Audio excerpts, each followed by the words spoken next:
Good morning, everybody. Lancaster Criminal Justice Commission.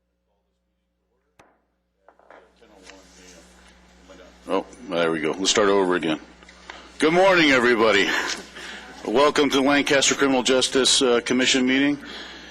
And at 10:01 this morning, we're going to call this meeting to order. Let me start with a roll call. Commission members Brown. Present. Gillette. Present. Capel. Present. Greer.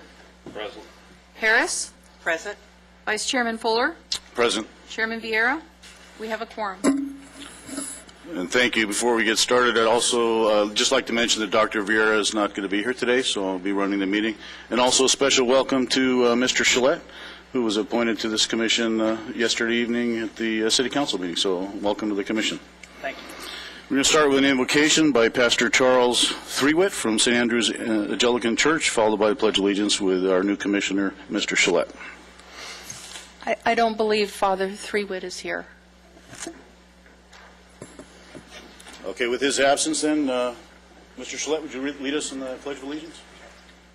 Place your right hand over your chest and repeat after me. I pledge allegiance to the flag of the United States of America and to the republic for which it stands, one nation, under God, indivisible, with liberty and justice for all.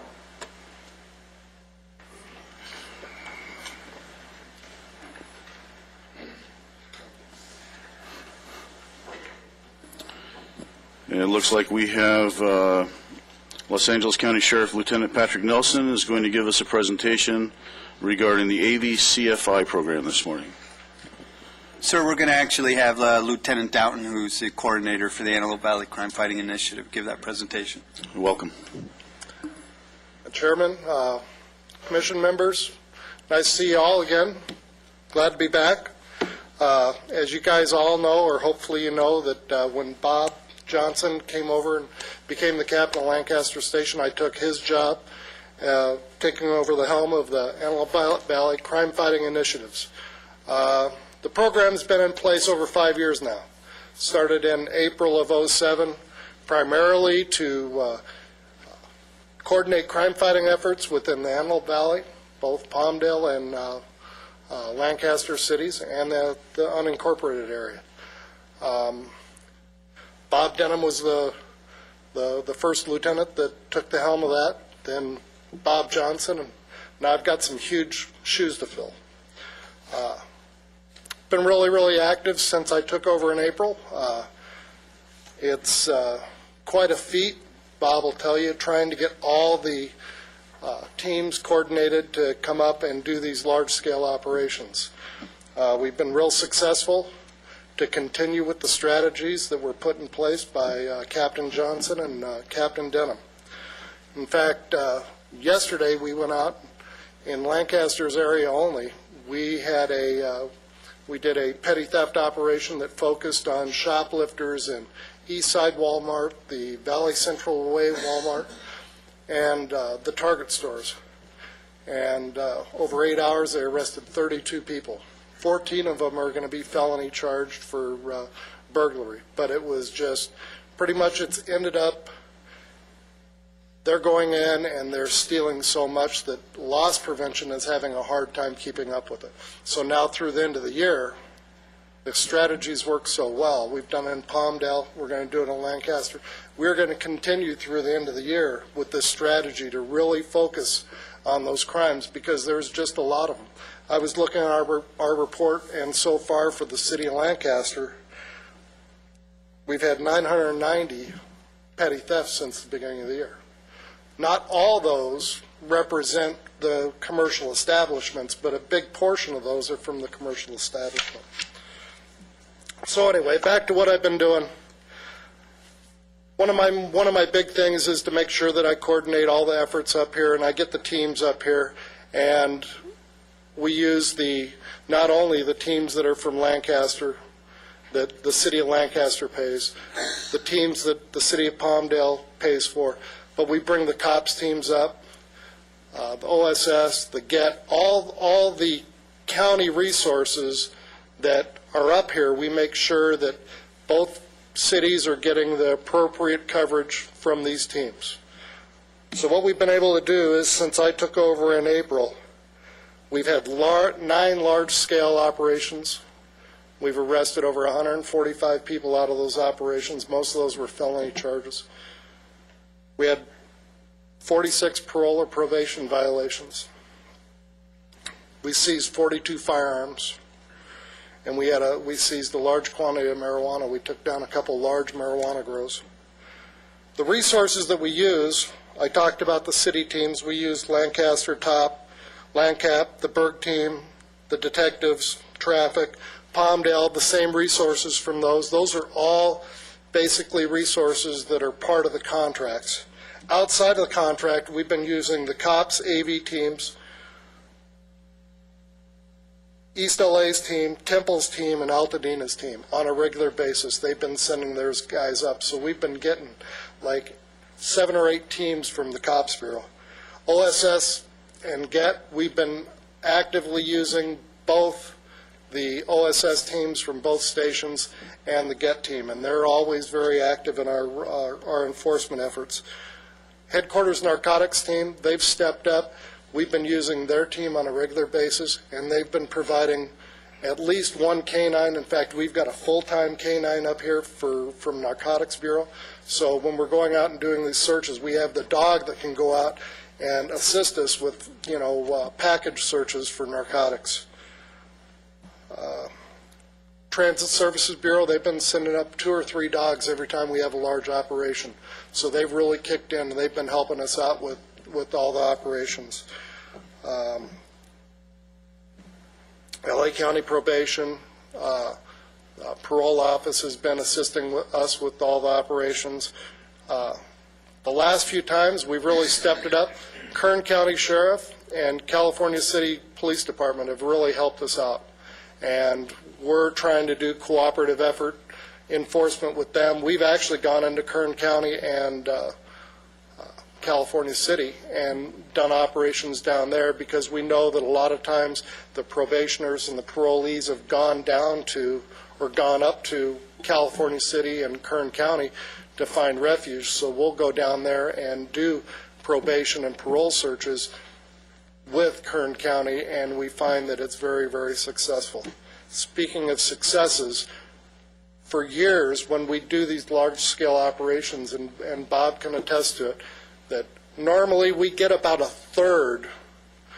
If we do 60 searches, we'll net about a third of those things where we'll see that we're arresting people for violations, fresh charges, this, that, the other. Recently, we've seen we're going over 50% now. So I don't know what the main reason for that is. Maybe it's because we've got more people in the community and they're not being as closely supervised as we have. But we're seeing more and more violations. We're getting up, like I said, up to the last 2 operations, we've seen over 50% of our searches have netted arrests. So good for us. We're staying on top of it, and we're providing the supervision. The latest thing that AVCFI has been involving itself in is the parolee issue in the Antelope Valley.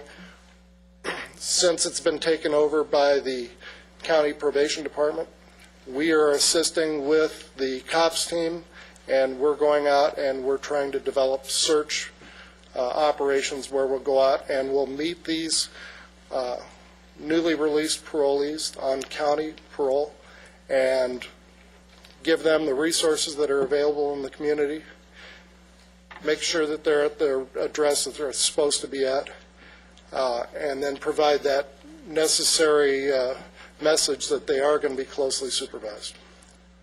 So that's kind of the latest update on AVCFI. Things are going good, and it looks like we're going to finish the year at a nice downturn in crime once again. Thank you. I just had a couple questions. Nice to see you back, Lieutenant. Nice to be back. I'd be interested in an update about the eye in the sky that I think you guys have just started using. I know it was something that had been coming up. And secondly, I was going to ask you, you started out about the some of the commercial establishments and the shoplifting. There'd been a question in the past of some of the stores had embarked upon a no enforcement policy for their shoplifting, and is it something that you guys have been able to move forward with and recruit? You know, I also heard the no enforcement policy. It was brought forward. We've met with all the store managers, the loss prevention people of the large establishments, and with the exception of a few that we've known have always, you know, steered their way against enforcement. No, they are actively involved in enforcement. Matter of fact, Target stores and Walmart, they teamed with us on these operations, and they provided loss prevention officers. We provided undercover officers, and we're working as a team in those establishments to, you know, lower the crime. Target, as you know, I mean, nationwide, they've got such a great reputation for, you know, loss prevention and their security within their stores. They've got a great reputation nationwide. Eye in the Sky, I think Captain Bob Johnson could help you out with that. I've been out of the program for a little bit since the inception. Yeah, sir, we obviously we did the presentation last night for that. It was approved by the City Council. That start date will probably be April of 2012. We're still waiting to get some of the logistical things addressed within the station, and they're still finalizing the development of the storage system. But it should be up and running this April of 2012. I'm curious about this petty theft operation that took place yesterday. When you're looking at that, and it's a pretty staggering number, 990 petty thefts so far this year. Do you think that you're looking at a handful of people who are repeat offenders, or are you looking at you know, a widespread problem with hundreds of people, or somewhere in between? No, I think I would consider it the latter, honestly. I think it's a widespread problem. You know, talking to the deputies that did the operation yesterday, it kind of, it's across the board who was involved, old, young, across the races, black, white, Hispanic. It really, there wasn't any special profile that said, oh, you know what, it's all the young kids that are going in there. Yeah, there were some younger adults that were going in and pretty much shopping without cash. But, you know, it just kind of, it's very widespread. And when you talk to the store managers and owners and the people that run these loss prevention, I mean, they're talking millions of dollars that they realize that are walking out the doors every day. You know, they've only got so many resources to assist in this, you know, loss prevention. So, you know, I think as a community, we need to all stand up and see what we can do about, you know, reducing the loss of our businesses, because it's our livelihood within our community also. Everybody looks at petty theft as a low level, and it is a low level minor crime. But does it affect each and every one of us? Yeah. You know, I mean, with the cost of goods and everything, it absolutely does. When you realize how much some of these stores realize is an acceptable loss, it's going to walk out the door. Right, So- sure. Yeah, not to mention driving up the cost for the rest of us. I understand Walmart has a layaway program now. We should introduce that to them so they don't have There to you shop go. with no cash. There you go. Any other comments, questions? Yeah, just to piggyback on that, we're talking petty theft in AB 109. How much time are they going to get? If You any? know, I don't know. I think better look at Steve Franklin for that. But you know, I mean, the bottom line is, if petty theft with priors, I mean, that's still a serious charge. But I think the big thing is right now for us, I mean, this isn't something new. We've known that, you know, I mean, we've had a larceny theft problem within this community. I mean, that's kind of what we laid our hat on when we went after the residential burglaries, knowing that we were going to go after the truants, the juveniles that were committing a lot of those crimes, and as a result, it lowered a lot of our larcenies. Those are our biggest numbers. When you look at the actual crime number, the whole numbers, the larceny, theft, and burglaries, they're huge numbers. So when we went after that a few years ago, that's one of the things that really helped us reduce the crime in the community.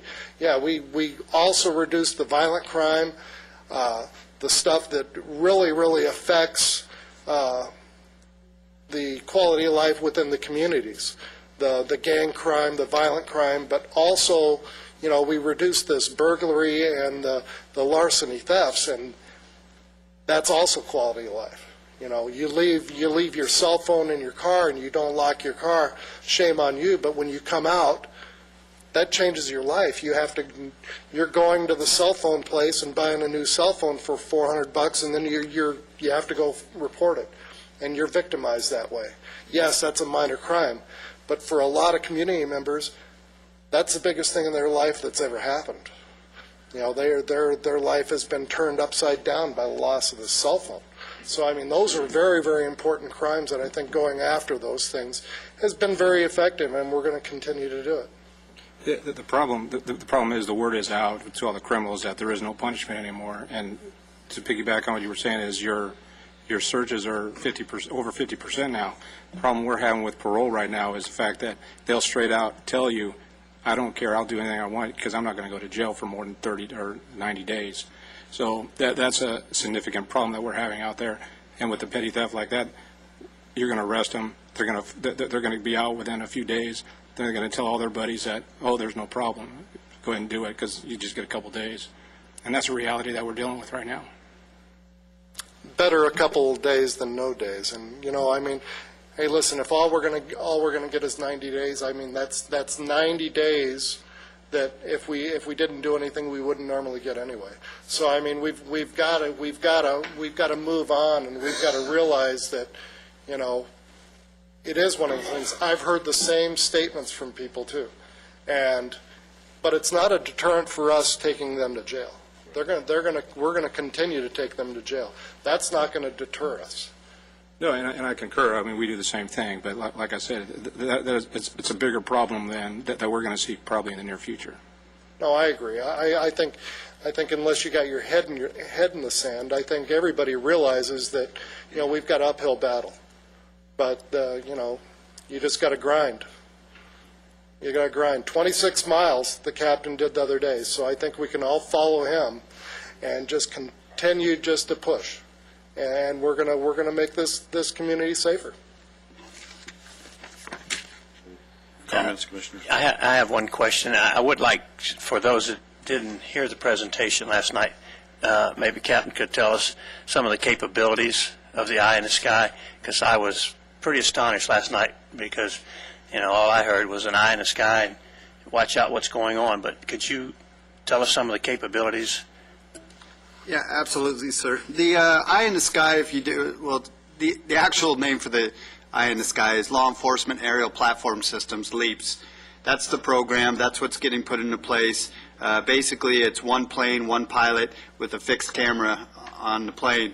It's going to have the capability to transmit video within seconds after being routed to coordinates. So, for example, if we get a call for service, a robbery at a bank or on the street, we can type in the coordinates to that, the address. That camera will automatically fixate on that site, and the plane will start routing towards it.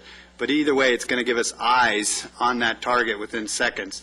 That's an advantage that very few agencies have, because otherwise we're getting a call, responding to the call, and we're just hoping on eyewitnesses to give us information. But now we'll actually have something that's transmitting video directly back to us at the sheriff's station that we can follow whatever's going on and use to deploy our resources. One of the main things that came up last night was a privacy concern, which is a valid concern. I understand that. But what we want the public to know is that this is not a system that we're just going to be using to just fly over and see what's going on in people's backyards. We're going to be using it to respond to calls for service, such as robberies, such as burglaries, those kind of things that the public is calling us about, to give us a better visual of what's happening at that scene right then and there. The video and the privacy, it will not be shared with anybody. It gets immediately downloaded to the sheriff's station into a storage system that only sheriff's personnel will have access to. We will have the ability to retrieve data up to 2 years, well, actually indefinitely, but for immediately within a 2-year period. Once it's stored, it'll be readily available right there at the station. So the capabilities is unbelievable, not only from the surveillance, but the investigative standpoint. And the other thing that people were wondering is, well, is it good just during the day or during the night since it's just a fixed camera? It's not just your typical fixed camera. It does have some both visible and infrared technology associated with it, so we'll be able to see movement whether it's light out or dark out. So we'll be able to use it at all times of the day. The final concern that was addressed last night was using a plane in comparison to a helicopter, and I think it needs to be clear, we still have, the Sheriff's Department still has Aero Bureau resources. We still have helicopter capabilities that we can bring in. The problem for this valley is because of geographic location and the resources being spared throughout the county, those helicopters aren't always up here 24 hours a day, 7 days a week. This, LEAPS, will give us a great supplement to what we already have in place, meaning Aero. When Air 21 is out here, great, but when it's not, we're going to be able to offset those hours with LEAPS and almost get to that point of 24/7 aerial surveillance coverage. So it's a huge plus for the city and for the Sheriff's Department. Thank you. Any comments? Well, welcome back again. Thank you for your update and all the success in the crime fighting initiative, both what's been done in the past and what we look forward to hearing from you with your future success. So thank you. Do we have any speaker cards on agendized items? No, sir. Okay. So we go to the consent calendar, and it's the approval of the minutes for October 12th, 2011. Looking for a motion. I'll move that we approve the minutes from the October 12th meeting of the Criminal Justice Commission. Thank you, Mr. Greer. I'll second it. Thank you. Ready to vote?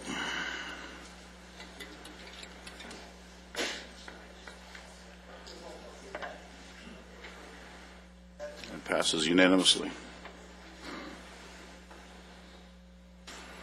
Moving on to staff presentations, our monthly crime statistics from Jim Cobalt. Thank you, Commissioner Fuller. We'll wait for this to come up.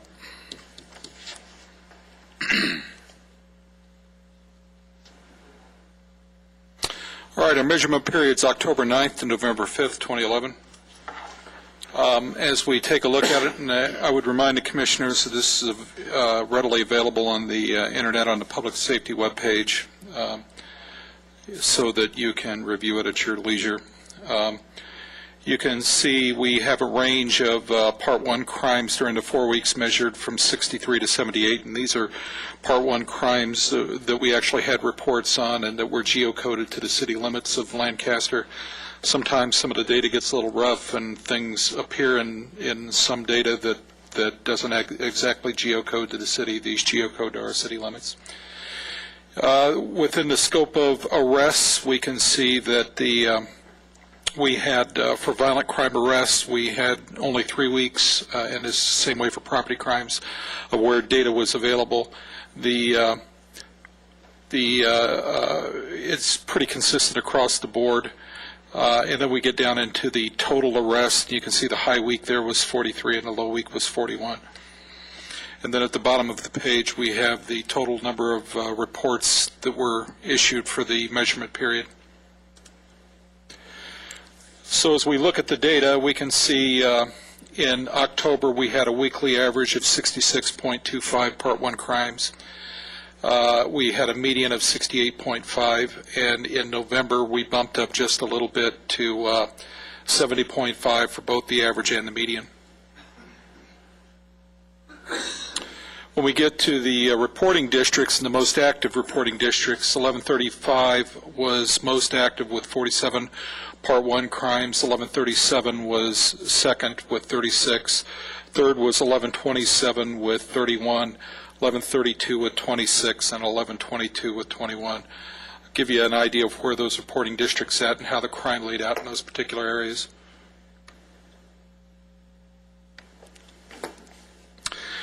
This is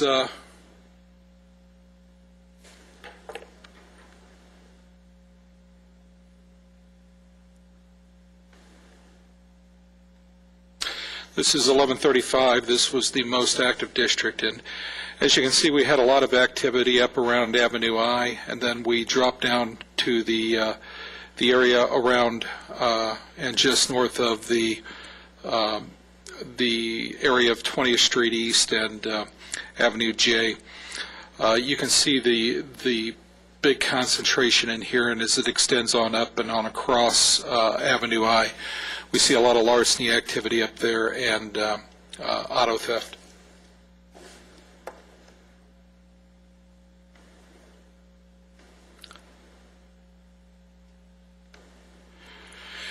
The area outlined in the blue here is 1137, and you can see again when we get to 1137, we get within that range that runs along Avenue J there, from Challenger Way over to about 20th Street East, where we see a pretty high concentration. That's an area that we see routinely or pretty much month to month in our reporting to you.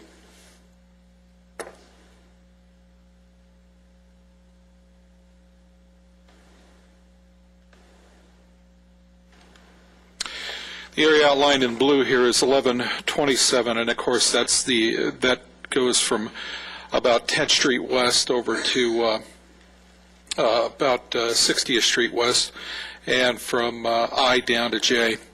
The area of heaviest concentration is, and it continues to be, along Valley Central Way. One of the things that's interesting as you look at the density map here, you can almost see this density that runs down along the freeway, and then you pick it up right back down here again around Avenue K, and it almost comes over to 10th Street West and Avenue K, and on over to the apartments on Gadsden. It's just interesting to look at that, because sometimes that kind of tells you the direction of where people are coming from and going to, and those kinds of things. Some interesting cases have been made were made to FEMA following a similar methodology when after the Katrina incident and people that were relocated over to Houston, they took a look at some of the way that the crime laid out like this, and they were actually able to trace it to a very specific mobile home area that they established for some of those folks, and they were able to take a closer look at some of the people they had inside those mobile homes.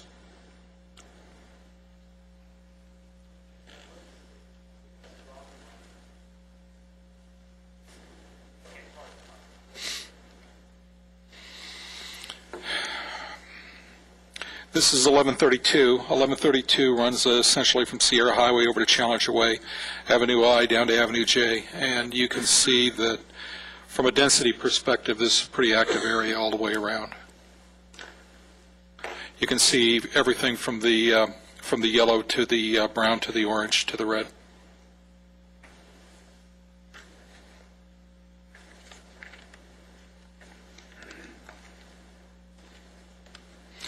Of course, immediately adjacent to 1132 is 1122, and this also gives us a pretty good idea. One of the things that's interesting down here, when you take a look at these little squares that are in here, these are apartment complexes that I've pulled the parcels on and highlight those. You can see the density around the apartment complexes down here, particularly just north of J and west of Sierra Highway.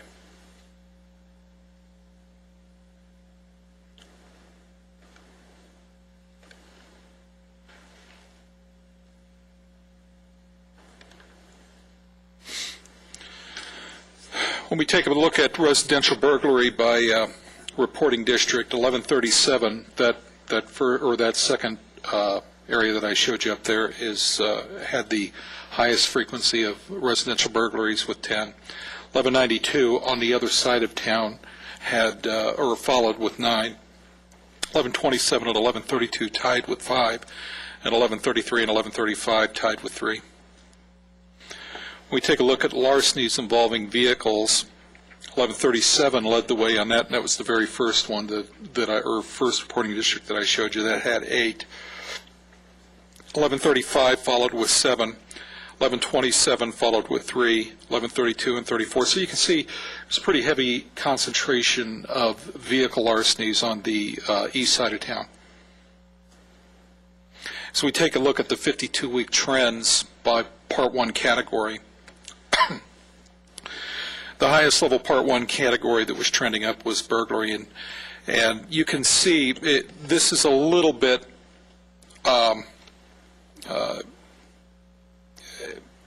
not reflective of the last few weeks of data, because you can see the last few weeks of data we were starting to trend down quite a bit in residential burglary. It's the things that happened towards the end of summer that are showing our linear frequency line going up, but we're still well below the baseline, so that's where we want to be, is below the baseline. Again, the baseline for burglary are 24.13 incidents per week. If we can stay below that, we're in pretty good shape. For larceny, and of course this is one of the things the Lieutenant was talking about, you can see what's going on with larceny over here. Again, this is our most recent weeks, and you can see we're starting to spike up with larceny and get above the baseline, and that's concerning. And so we need to make sure that we stay on top of that, because the more we get above the baseline, the less comfortable we get with where we're at in our crime rates. So we want to make sure that we stay on top of that. This is grand theft auto, and our baseline for grand theft auto is 13.49 incidents per week. And as you can see over here, while we're showing a slight upward trend, we're still well below the baseline, and so that's a very positive thing with regard to grand theft auto. In fact, we haven't gotten near the base, or even near the baseline, or slightly over the baseline since the early part of summer, so we're in good shape with that. Trending up, our arson just showed a slight tick up because, again, as we've talked about in previous commission meetings, it's a very low frequency crime, and you can get a couple arsons and all of a sudden it makes things look like they're trending up. Trending flat, rape right now is trending flat for us. Again, that's a very low frequency. Our baseline is 1.09 per week, and while we're slightly above our baseline, we're still, I mean, if you have more than one, you're above your baseline. Robbery, we're trending flat as well, and we're trending flat below our baseline, and of course that's likely reflective of some of the efforts the station has put into particularly focusing on robbery crimes recently. We'd also take a look at assault. That's trending flat, and that's a good thing, but assault's one of those crimes that we're really pretty dependent upon the public to be nice to each other. There's not a lot that law enforcement can do to interdict in a confrontation between a couple of people. But right now we are trending flat on that, and we're well below our baseline. You can see the green frequency line is down around just above 8, and our weekly baseline is about 15.84. Then you have the density map that I construct for you each month, and you can see within the scope of that the reporting districts that were popping red for us. Then this is our spatial trend analysis, and there wasn't a lot of movement in our spatial trend analysis from last reporting period to this reporting period. Essentially, they were the occurrences were pretty close to each other, so there wasn't a lot of upward or downward movement. This is our forecast for November, and you can see that 1135, 1137, 1121, and 1127 and 1126 are all forecasted to be fairly high in Part 1 activities. So those are probably areas that we should probably focus on with the upcoming month. As we take a look at calls for service, you can see that we're still trending up. We hit a spike up in summertime, trended down a little bit, but overall, as we establish a trend line, we're still moving up in the trend with regard to calls for service. As we take a look at repeat locations that had 10 or more calls for service within this 4-week period, we can see that, again, the hospital led the way with 48, followed by Walmart East with 27. Then we had Arborfield Apartments over behind the station, which had 13. The sheriff's station also had 13, but usually that's calling somebody in out of the field to take a report. Then Friendly Village Mobile Home Park with 12, Hacienda Mobile Home Park with 12, Tierra Bonita Elementary School with 11, and of course, I'm thinking they're still probably working on their alarm problem over there. And then we've got Briarwood Mobile Home Park with 10. Actually, this is a huge improvement from where we've been.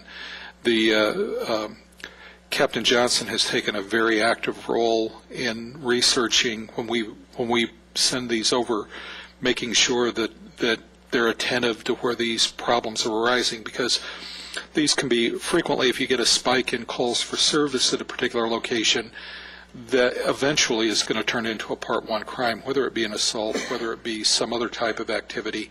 And he's been very proactive in making sure that we're attentive to those things. So he really needs to be commended on that as well. And that's the completion of my report. And just to comment and piggyback on what Jim's talking about, is you can see that as it relates to our chronic nuisance ordinance. Okay, our requirements, or what Deputy Cooper has come up with assessments, our chronic nuisance violators are much lower. Okay, so by being proactive and addressing these issues, as we see an increase in the calls for service to a specific location, is actually service people on the other side of not getting themselves into a bind as far as being in violation of our ordinance and those issues as well. The main one that I think has been working for us is the schools. The schools now, we've addressed each school individually in their respective districts to address the issues they have with alarms. We had one particular, was it Lincoln, at one point had 66 burglary alarm calls in a 60-day period. Okay, so obviously there was an alarm issue. The same thing at Courts Hill High School, and those have been eliminated now from our list, so they've been addressed. And that's anytime we have to respond to a burglary call, you can't send one car. We're going to send a couple cars, and especially at a large campus for things, so that's a significant impact on our resources that can't operate in a proactive manner somewhere else throughout the city. So that's why it's important to us. We want to have those resources available to be proactive. Yeah, that's good to see, because we have had several reports now where we've had the schools listed there as the highest calls, and mainly because of that. Any idea about the Tierra Bonita Elementary School, if that's the same issue? When we look at the data, they're over there or generally on alarm calls, so that's an issue that they're going to have to resolve. Okay, thank you. Comments, questions from commissioners? Well, thank you very much. Appreciate that. Informative as always. Before we move on, I'd like to recognize that we have Councilwoman Laura Bentoncourt from the City of Palmdale here with us today. Thank you for joining us. We really appreciate you coming to the meeting. I'm also the analyst that's assigned to the ABCFI on behalf of the Sheriff's Department. Oh, okay. Thank you. Let's move on to arrest statistics with Sergeant Silvies. That section will now be covered by Lieutenant Ed Ralston, who's service area. Okay, thank you. And I do not have the arrest statistics available, but I'd like to kind of piggyback on what Lieutenant Downton said about the AVCFI operations. Our top team was involved in one of those operations, actually put it together, and was assisted by AVCFI. It was a 40-location parole probation operation that was targeting the robbery and violent parolees in our area to reduce the number of armed robberies we've been having in the city. That operation, as Lieutenant Downton said, was one of the 50% success rates. We made 16 arrests, 6 of those felonies. We had 5 parole or probation violations and seized 5 weapons, along with evidence such as ski masks and things for robbery. So it actually furthered our investigation with the robbery teams. On the core side, they did a total of 7 operations, with 22 of those being either parole or probation searches. They served 4 search warrants and made 8 arrests, mostly for graffiti. And then our LANCAP team, which is the team that's responsible for the multi-housing apartments, trailer parks, quality of life issues, they made a total of 49 arrests, served 2 search warrants, and right now we have 38 certified LANCAP properties. And tomorrow we're going to have a meeting of about 40 participants on the next training session. So we're hoping to gain more and train more new employees on the program. Well, thank you. Oh, and tomorrow night we're going to do a DUI checkpoint. You can tell us the streets, the times, and all that then. Any other questions, comments from commissioners? Well, welcome, and thank you very much for the report. Look forward to hearing from you next month as well. We move on to a update from California Highway Patrol with Captain Urea. Good morning. Unfortunately, last month we had a couple fatalities in our area of responsibility. One of those being DUI related, and unfortunately that one was also an unbelted driver. Fortunately, Phase 2 for the Arrive Alive program is going to be starting here December 1st.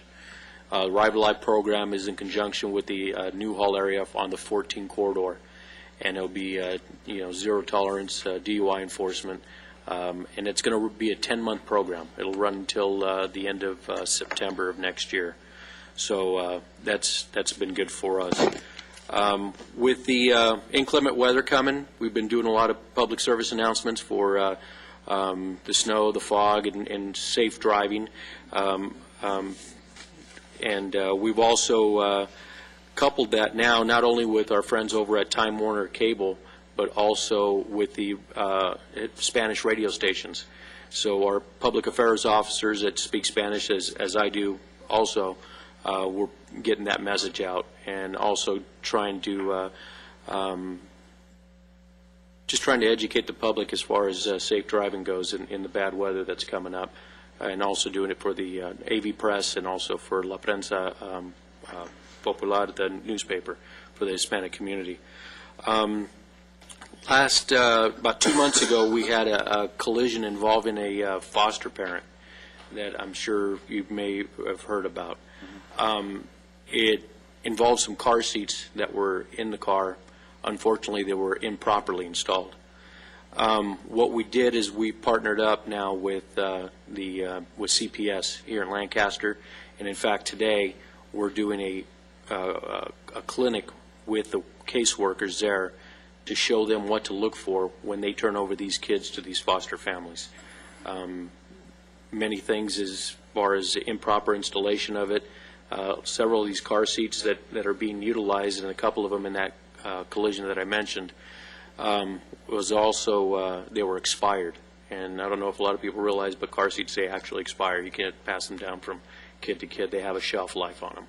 So we're going to do that, and then in December, we're going to do one with the folks in Palmdale as well, over at the CPS. So but other than that, all good, unless there's any questions. How do you know the expiration date of the car seat? What is it that you look for? Well, they actually have a tag on them. They have a tag that's on them, a manufacturer date, and then they have a list of when it will actually expire. And they figure with the wear and tear on it, with the heat and the humidity that goes inside the car, it starts to loosen the belts, and the plastic in it starts to wear, and it becomes ineffective after a while. So they encourage everybody to get rid of those. The Highway Patrol, we actually make an appointment at the office. It doesn't cost you anything. Come in, our techs will show them exactly how it needs to be done.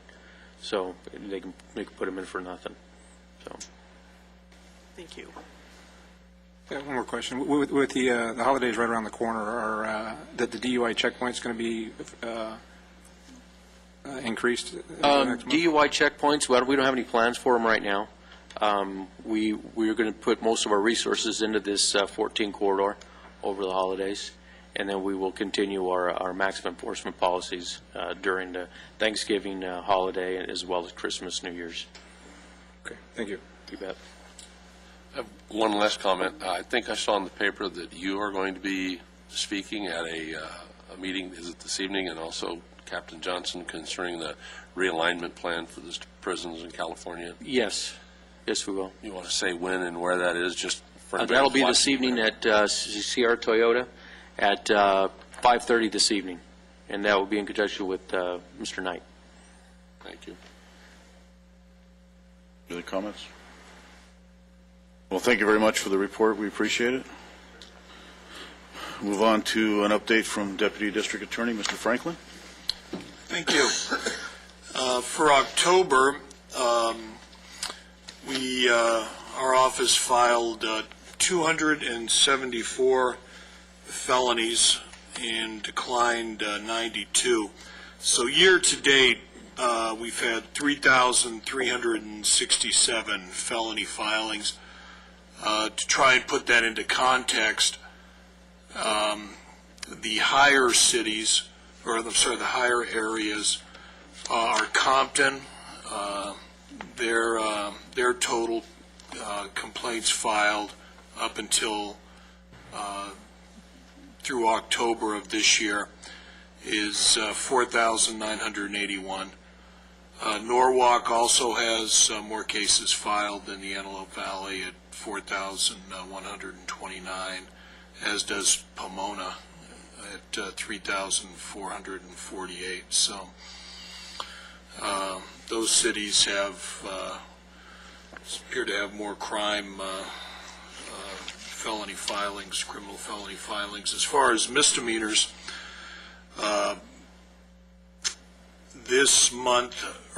last month in October, we filed 625 misdemeanors, declined 43.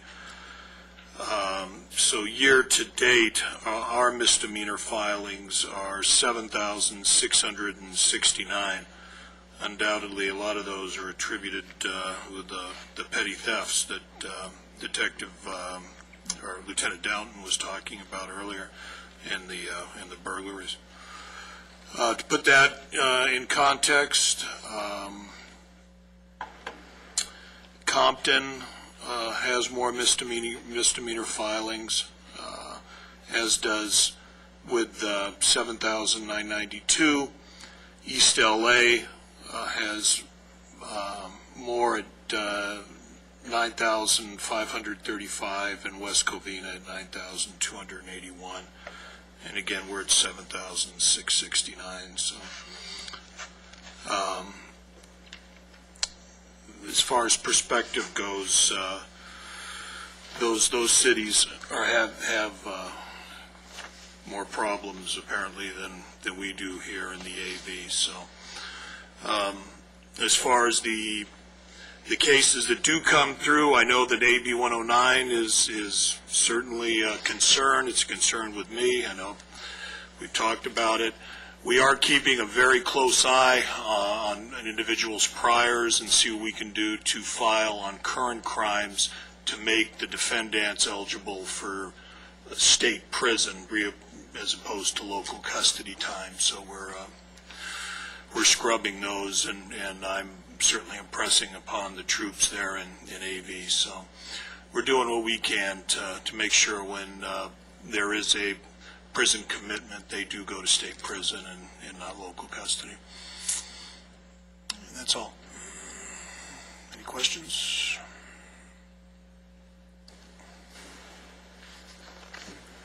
Thank you very much. Appreciate the update.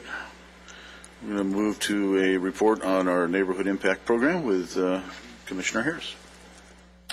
The faith community continues to try to do their best to help with the crime statistics by working with kids in the neighborhoods that we have adopted and trying to show them a better way. And we do that through a number of activities.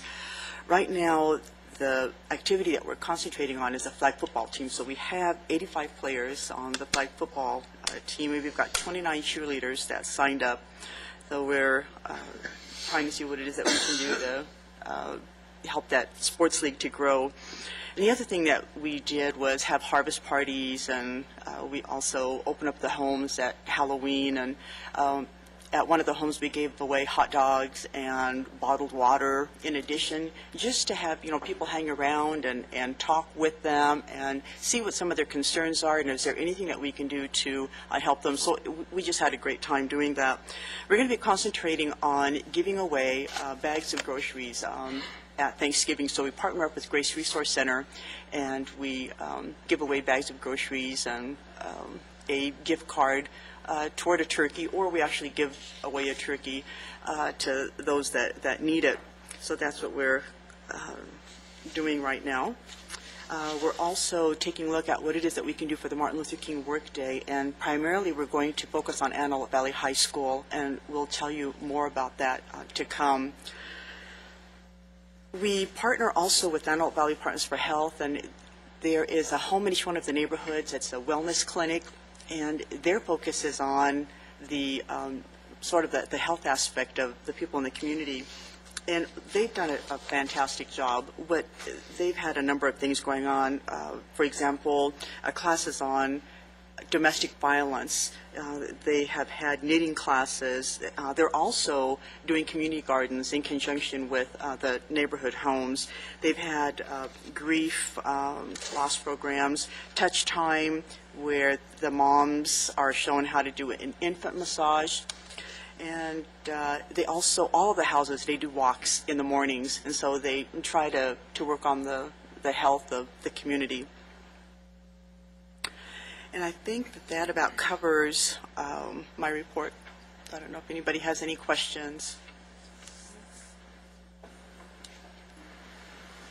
Thank you very much. Every month we get great news on that program, so thank you for keeping us informed.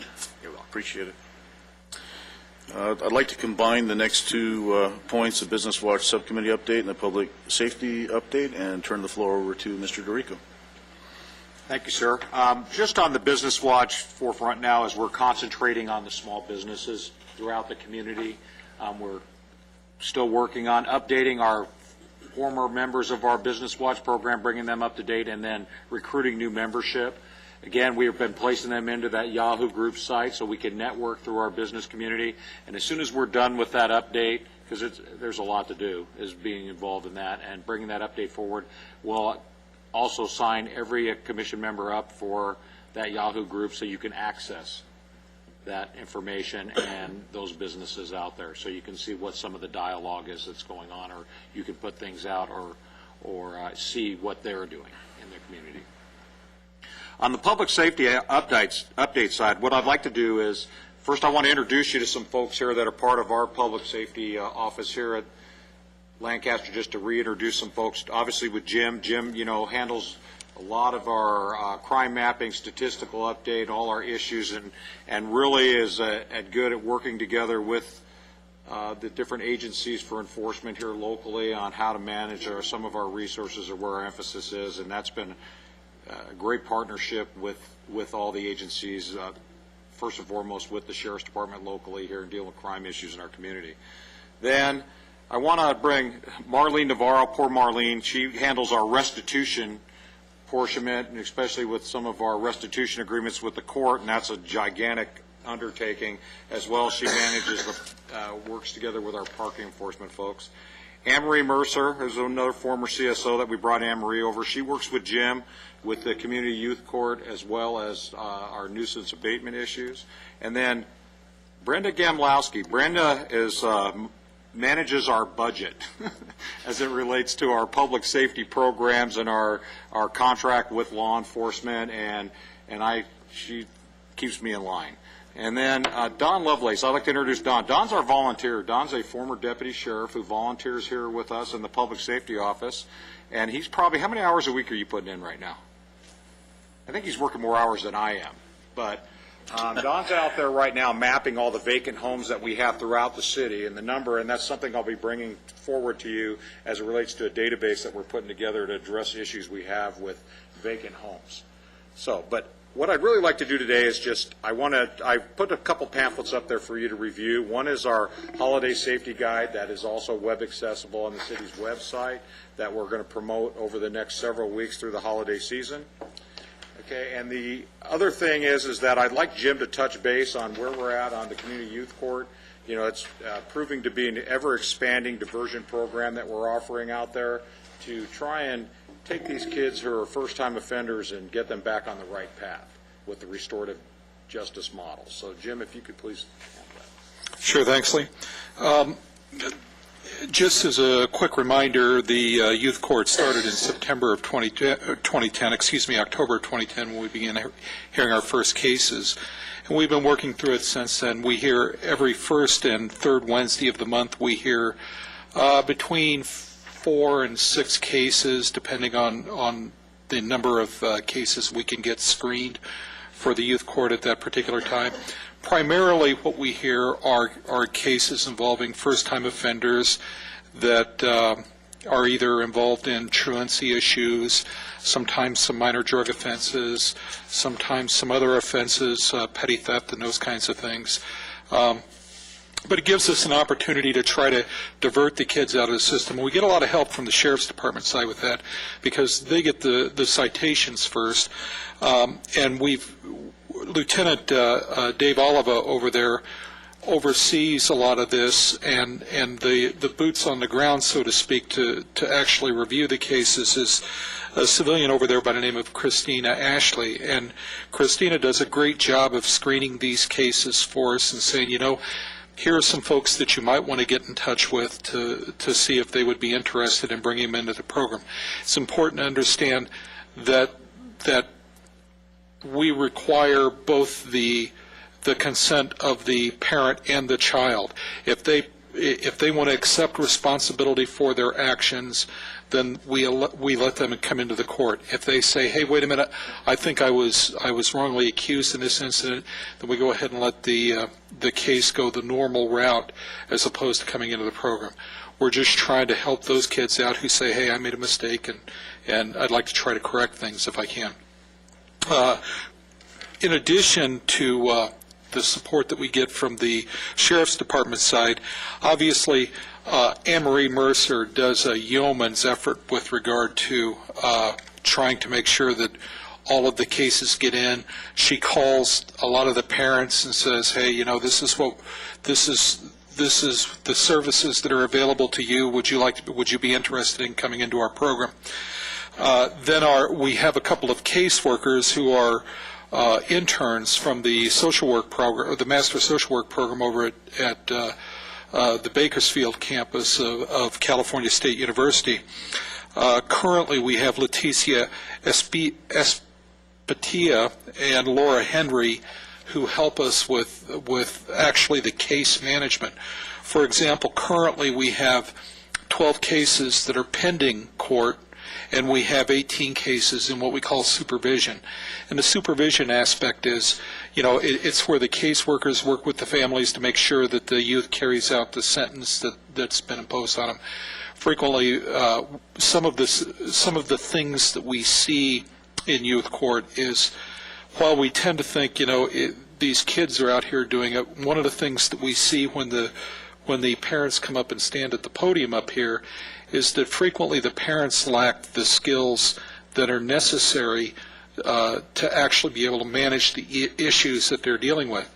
So one of the things that the city did was we made an investment in a national curriculum called Step Teen that we partner with a counseling service here in the Antelope Valley, and they actually deliver that curriculum to the parents and to the youth, and not every youth is sentenced to this particular program. That sentence usually comes from the jurors that we get, and again, that's one of the areas where Christina Ashley really helps us out because she oversees the jurors as well, and she does that on a volunteer basis. She doesn't do that as part of her duties with the Sheriff's Department. So it's really interesting to see how much we get back from the Sheriff's Department as well as what we put into it. In addition to the cases pending, I think I said we have 18 cases in supervision. And right now, one of the things that we try to do from time to time when we hit enough people who've completed supervision, we usually try to have some kind of get-together for them where we invite members of the Criminal Justice Commission and members of the City Council to the to the ceremony to kind of congratulate the kids on their achievement. For some of these kids, it's important to understand it's the very first time that they've been successful at anything, at least within recent memory. And it's also nice to give the parents the opportunity to show up at this and to see that that their kids did do something. And it's kind of a point to celebrate just a little bit. One of the other things that we have is we have set up for folks who are interested in this. We have a web page on the city's public safety web page for the youth court, and I've got kind of a question and answer thing set up there, as well as the mission statement of the program, what the goals are, and a little bit about what the program is, where it's at, upcoming court dates. Juror training, because anybody who's a juror, we require to go through juror training. And then in addition to that, one of the things that had not been an issue until our last session was whether or not it's open to the public. Previously, in the year that we've ran, we haven't had an issue with members of the general public showing up and wanting to be admitted to this. It's important for the public to understand that these cases involve children and mistakes that children make, and it's not open to the public. So we put a note on here to the public that persons admitted to the youth court sessions are restricted to the defendants, jurors, city staff, law enforcement personnel, defendants, jurors, family members, guardians, and persons or agencies invited by youth court staff to assist with specific cases. So we'd like to keep it restricted to that. But other than that, the program has been pretty successful. We clear a lot of kids out, keep them out of the justice system. That doesn't mean they don't go back and make some other mistake. They're kids. But it gives us an opportunity to get them with different services that are available in the community and try to help not only the child out, but ultimately the family out as well. That's about all I've got. And just to piggyback on that, I think, we'd like to move that further out to deal with truancy issues or some of the low-level discipline issues at the high schools, to get kids in more of that at-risk model that are identified there by the school personnel or law enforcement on those campuses, and get those kids back on track. So we're looking more of a preventative, proactive mode rather than dealing with the reactive mode.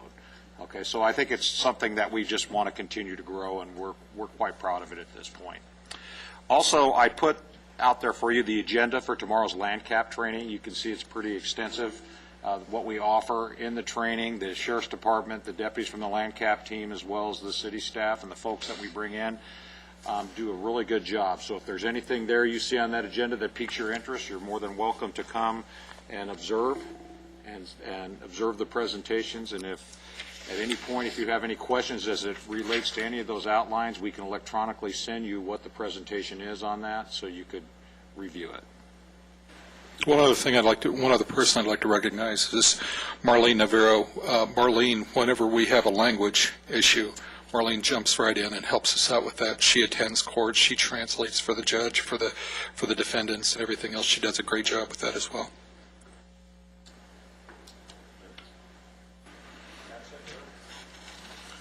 This LANDCAP landlord training, I think, is outstanding. Every month we look at the concentration of crimes and how they're associated with multifamily units, and have spoken, I don't know how many times, about the need for training.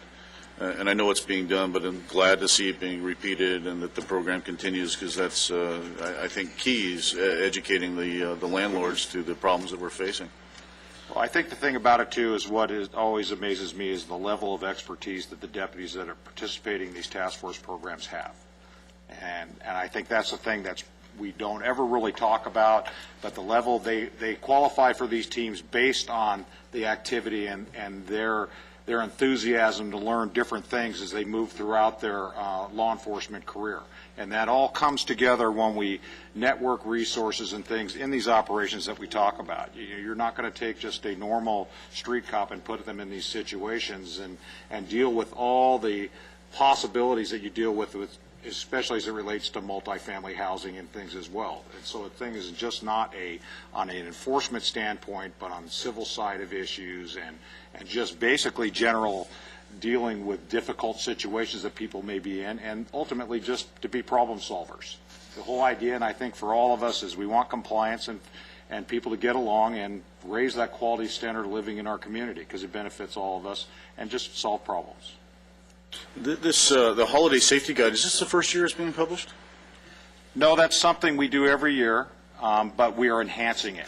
We're covering lots of other issues in there, and that's generally based on things that come to us from the public that we hear throughout the year as it relates to certain safety tips, or, we have an interest, people with pet safety and things like that, so we've incorporated those type of issues into that. So it's become pretty extensive. That's why, we don't go and publish this out, and it'd be quite expensive to print all this and send it out to everybody, so that's why we make it accessible on our public safety website. Well, it's an outstanding guide. I was just thumbing through it here, and it's really great. I mean, you look at the photos that you have of the Christmas tree fire, and I've seen videos of that before too. That within 30 seconds the room is engulfed, and the more that people know about that sort of thing, the better. So, if anybody's listening on, watching the tape of this too, hopefully they'll look at the website and download one of these guides, because it's really outstanding work. Thank you, sir. Thank you. Any comments from the commissioners? Questions? Yeah. Where's the land cap meeting at? It's here in the, I'm sorry. Yeah. It's here at the EOC here at City Hall. Okay. And we try and change the times, and as you'll see that as we plan these, we've split it in 2 days, afternoons. We're trying to accommodate different schedules. Again, the deputies from the team and Amy, the CSO that works with that team, have gone out and really recruited folks into this. What I like to see is, as we have turnover, especially in some of these larger apartment complexes, we really want to get those folks in there, any of their new management staff, and get them in and get them oriented into this.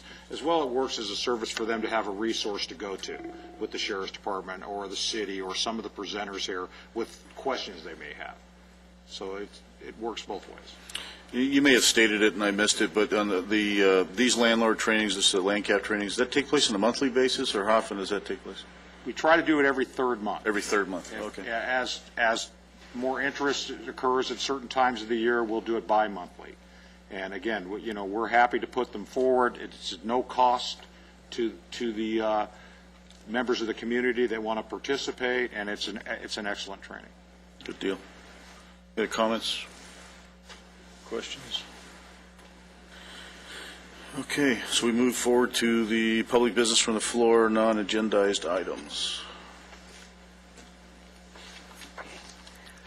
This is the time to address the Criminal Justice Commission on items that are not on the agenda. We ask that you fill a speaker card out. You'll find them on the back table. Fill them out completely and as clearly as possible, so that if necessary, the commissioner or city staff will be able to get in touch with you. You are limited to 3 minutes each. When you approach the podium, you'll see 3 lights. The green light comes on when your time begins. The yellow light comes on when you have 30 seconds left. And the red light comes on when your time is up. We ask that you be considerate of the allotted time to allow other speakers to have their 3 minutes as well. State law prohibits the Criminal Justice Commission from taking action on items not on the agenda, and your matter will be referred to staff. Thank you. Thank you. I'm aware of one card. Is that the only one we have? Okay. So, David Paul?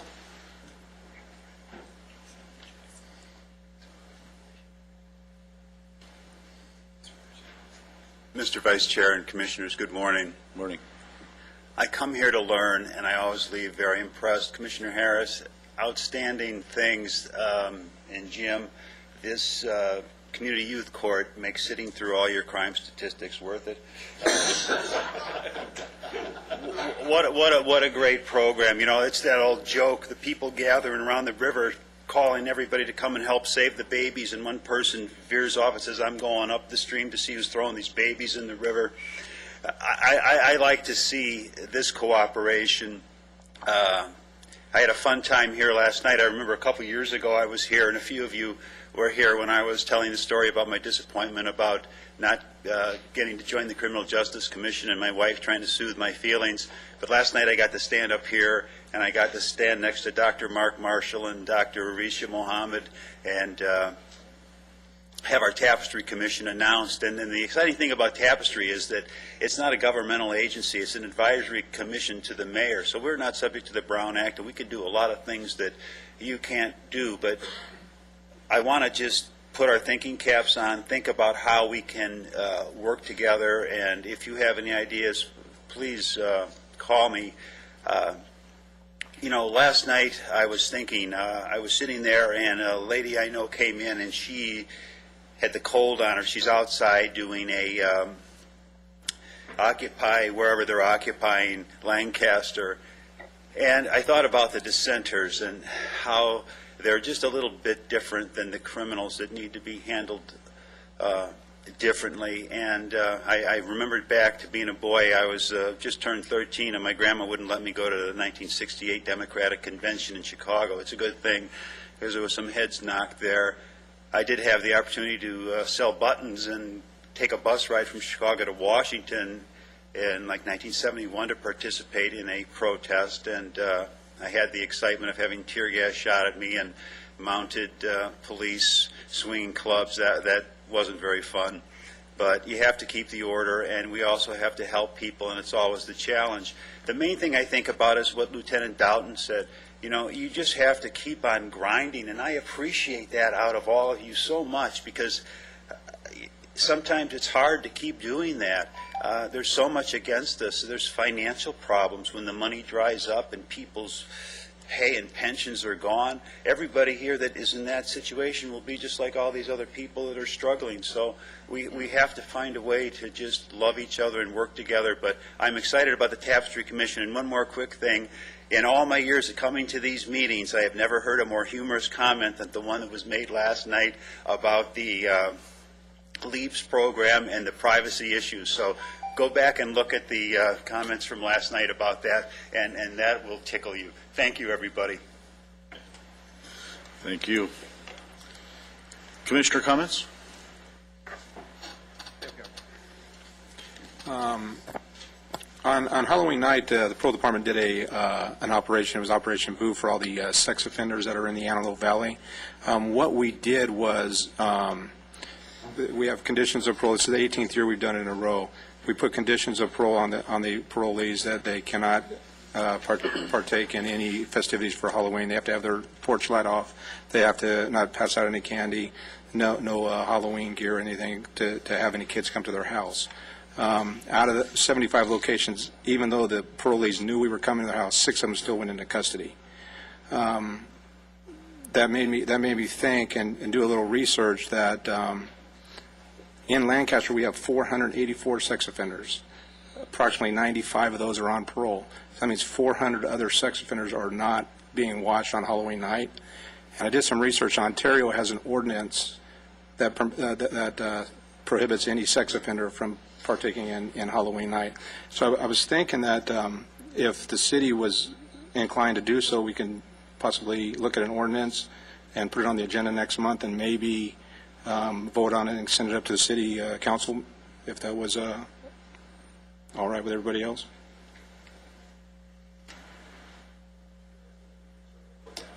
Be interested in the City of Ontario? City of Ontario and the County of Riverside. Okay. So could we get something like that on the agenda for next month? I could certainly bring their ordinance forward, sir, for that time and provide a copy of that for everybody to look at, and then see, you can draw your conclusions from that, what direction you'd like to go, and then make whatever recommendation you think is appropriate to the council. Okay. By the way, Commissioner Capel, thank you very much for putting that together. I appreciate it. I attended the briefing. I want to tell you, too, there was some strong participation from the state prison as well. They sent out their CRT team from the prison to actually help the parole agents. And there was also a representative there from the California Department of Justice who participated in it. And you guys were out there pretty late. Yes, we were. It was a long night, but I do appreciate that. All right, thank you. Any other comments? Commissioners' comments?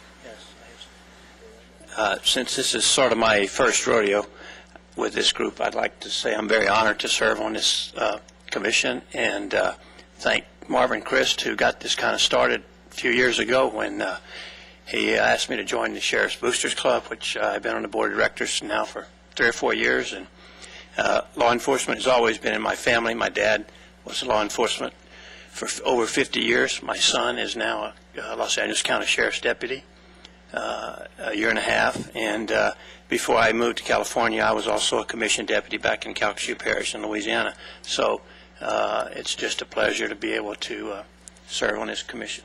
Thank you. Other comments? Well, with that, we'll once again like to welcome our newest commissioner, Mr. Gillette. We're glad to have you here. Thank you. Pleased to have you as part of us, and thank everybody who showed up today, the staff, as well as those who gave presentations, those that sat through the meeting, our guests, and those that chose to speak from the podium, because that's what enhances these meetings. It gets more information out to the public, so we appreciate that. Our next regular meeting is going to be held on Wednesday, December 14th, 2011 at 10 a.m., and until then, we are adjourned.